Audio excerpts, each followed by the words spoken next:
Hello everyone, welcome back to the physical educator. Again class 12th का हम कर रहे हैं चैप्टर नंबर 3।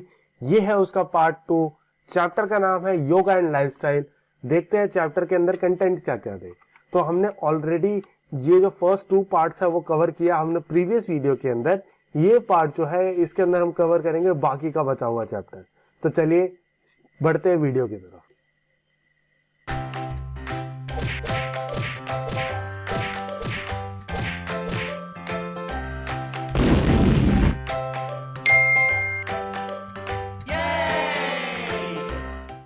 तो चलिए स्टार्ट करते हैं पार्ट नंबर 3 जिसका नाम है डायबिटीज। हम जानेंगे डायबिटीज और उसको सप्रेस करने वाले आसन, यानी हम ऐसे कौन से आसन करें जिससे हमें डायबिटीज से छुटकारा मिल सकता है।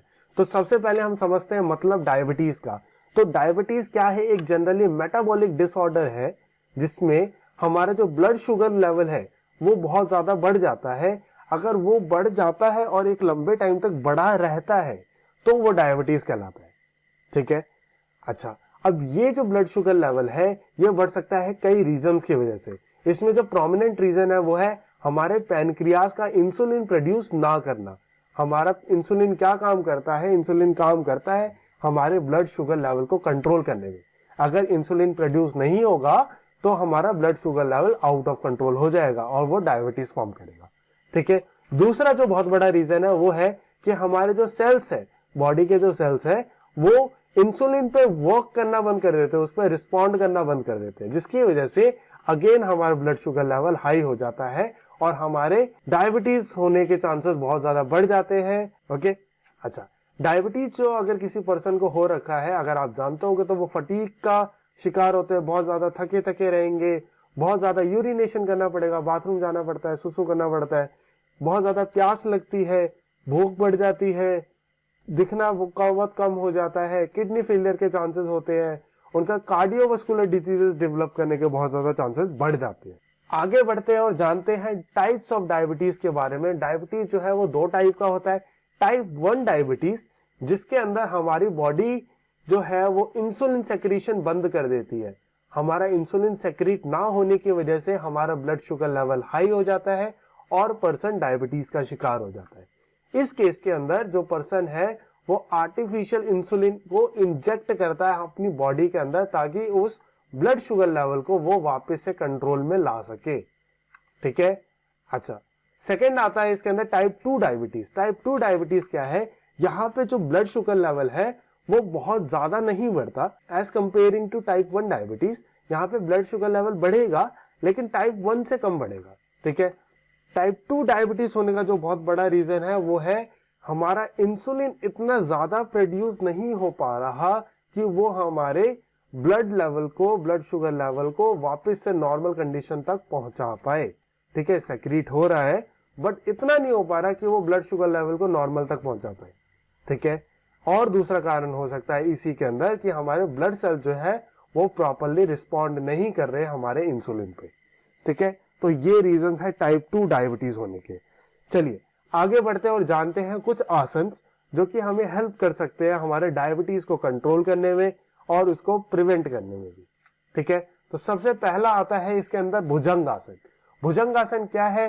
भुजंग आसन कुछ दिखता है इस टाइप का, जहां पे हम अपने पेट के बल लेट के हाथ को अपने कंधों के बराबर रख के अपनी बॉडी को उठाते हैं और पूरा बैक को एक आर्च फॉर्म में स्ट्रेच करते हैं। ठीक है। ये आसन करने से हमारा जो डिसऑर्डर है यूरिनरी ब्लैडर का और लिवर रिलेटेड डिजीजेस वो दूर हो जाती है। ठीक है। हमारा जो वर्टिबल कॉलम है वो फ्लेक्सिबल होता है, यानी हमारी जो रीढ़ की हड्डी है वो फ्लेक्सिबल बनेगी। जो हमारे गैस डिसऑर्डर्स है, कॉन्स्टिपेशन है, इनडाइजेशन है, यानी हमारे गट रिलेटेड प्रॉब्लम्स, हमारे पेट से संबंधित प्रॉब्लम्स वो सारे दूर होते हैं। स्ट्रेंथ प्रोवाइड होती है, एजिलिटी प्रोवाइड होती है। लेकिन कॉन्ट्रा इंडिकेशंस के बारे में बात करो कि ऐसे कौन से लोग हैं जिनको ये आसन नहीं करने चाहिए। तो जो लोग हर्निया से जूझ रहे हैं या बैक इंजरी का शिकार है या जो हेडेक जिनको बहुत ज्यादा होता है वो इन आसनों को ना करे। ठीक है। प्रेग्नेंट वुमेन भी इन आसनों से दूर रहे। चलिए आगे बढ़ते हैं और जानते हैं पश्चिमोत्तान आसन। ये आसन जनरली हम सभी ने किया होता है। यहाँ पे हम अपने हाथ से अपने फीट को टच करते हैं और एक सांस को छोड़ते हुए अपने सर को नी पे लगाने का कोशिश करते हैं। ठीक है, ये आसन हमें हेल्प करता है हमारा कॉन्स्टिपेशन दूर करने में, हेल्प करता है उन लड़कियों को जिनको मेंस्ट्रुअल डिसऑर्डर वाली प्रॉब्लम होती है, रिलीफ दिलाता है हमें साइटिका के पेन से, हेडेक से या अस्थमैटिक कंडीशन से, और हमें हेल्प करता है हमारे एब्डोमिनल डिजीज को दूर करने में। जो लोग जूझ रहे हैं रेस्पिरेटरी डिजीजेस वो इन आसनों को ना करें, जिनको स्पाइनल प्रॉब्लम है वो इस आसन को ना करें, जिनको लिवर एनलार्जमेंट का प्रॉब्लम है वो भी इन आसनों से दूर रहे। चलिए बढ़ते हैं हम अपने अगले आसन पे, जो कि है पवन मुक्त आसन।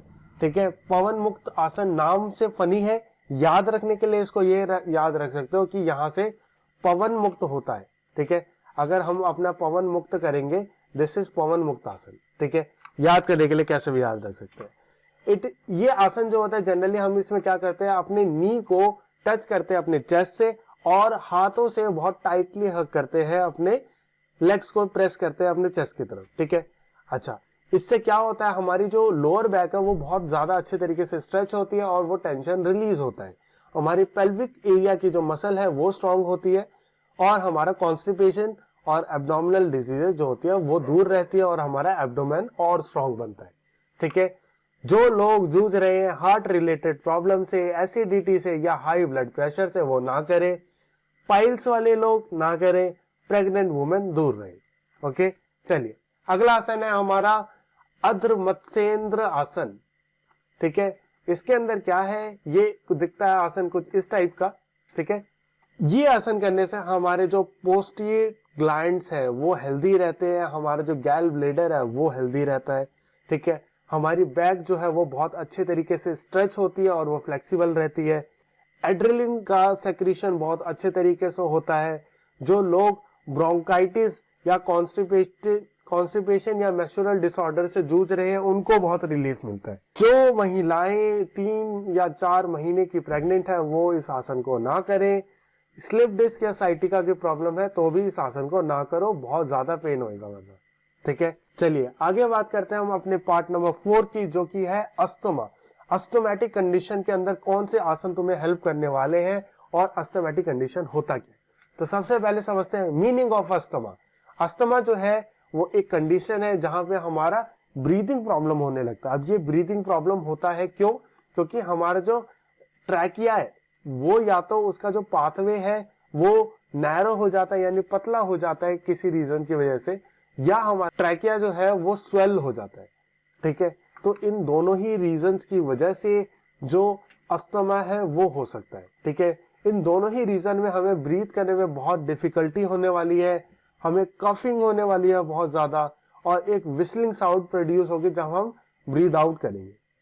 कॉमन सिम्टम जो है अस्थमा के वो है coughing, heavy breathing, chest tightness, fatigue, pain in hands, feet, shoulder and back. ठीक है, तो ये कॉमन कंडीशंस हैं जहां पे हमें लगेगा, हमें पता चलेगा कि एक पेशेंट जो है वो अस्थमा हो रखा है उसको।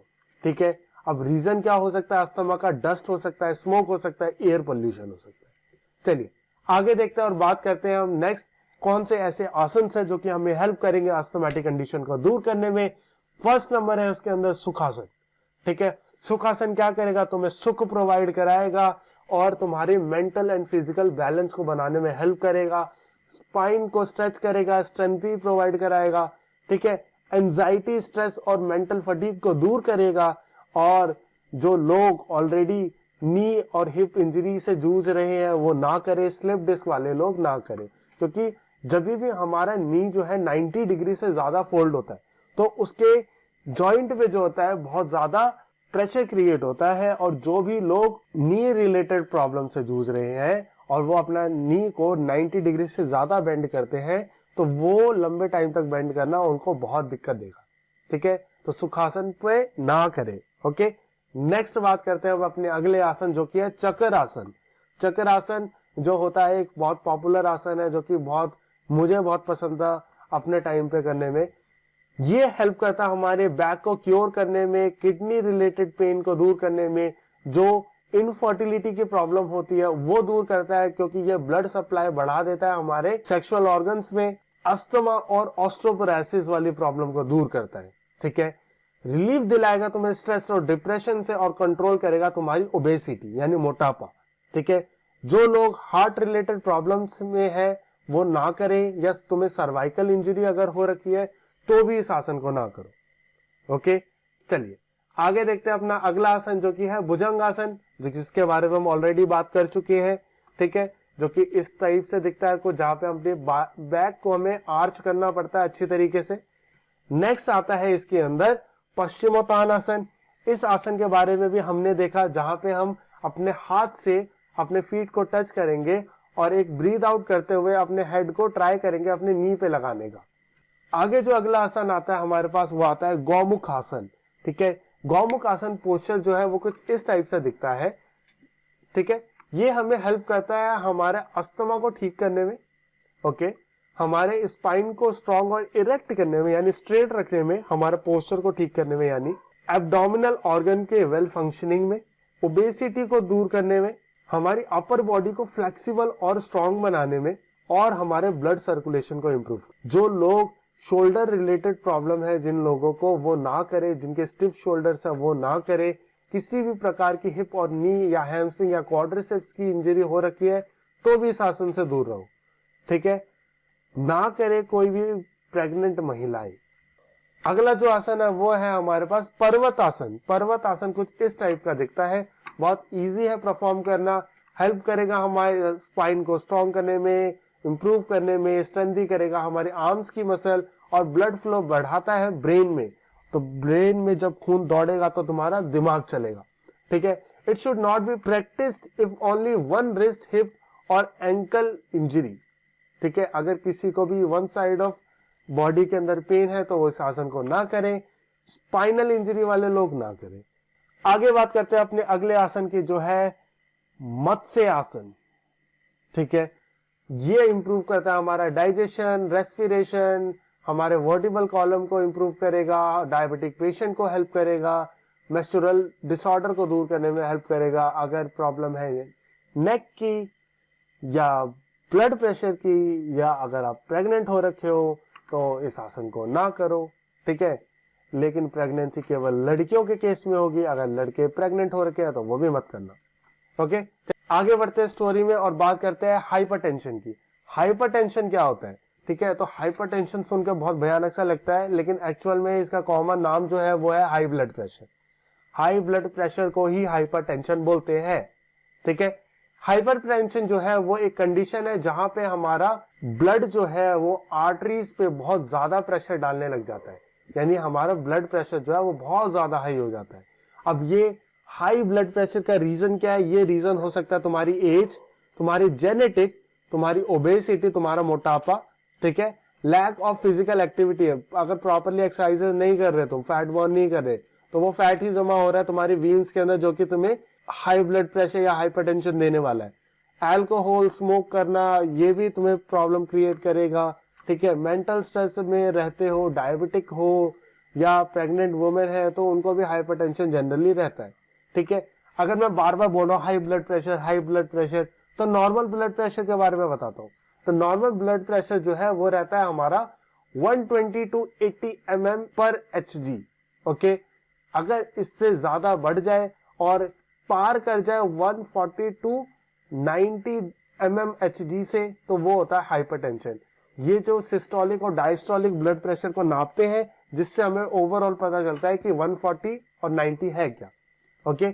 चलिए आगे बात करते हैं अपने नेक्स्ट आसन की, जो है ताड़ासन और अर्धचक्रासन।